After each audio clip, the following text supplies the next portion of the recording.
faut être économe, c'est obligatoire pour être riche. Est-ce que parfois c'est pas too much ça? C'est des réflexes. Cette Et les mentalité, riches sont pas devenus riches par hasard.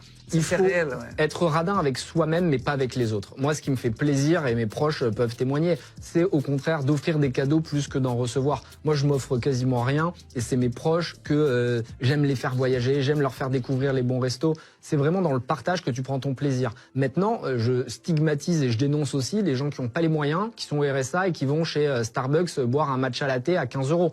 Ça, pour moi, c'est une erreur. C'est intolérable et c'est absurde. Et j'ai beaucoup de gens autour de moi, tu vois, qui n'ont pas les moyens et qui se font péter tous les jours ou tous les 2 jours une boisson super chère.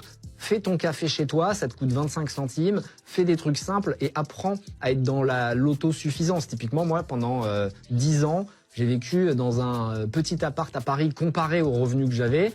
Et j'avais un lit et un bureau pour travailler. J'avais même pas de canapé, j'avais pas une seule déco. Mais ça me permettait, tu vois, de rester dans la difficulté, de pas oublier d'où je venais.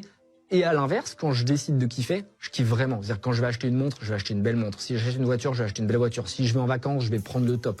Je pense qu'on parle souvent d'équilibre dans la vie, alors que moi je pense qu'il faut qu'il y ait du déséquilibre. C'est-à-dire que tu dois toujours être dans les extrêmes. Travailler intensément dans une ville avec du bruit et être capable de faire une digital détox à la campagne pendant 2 semaines et seul et marcher dans la campagne ou dans la forêt.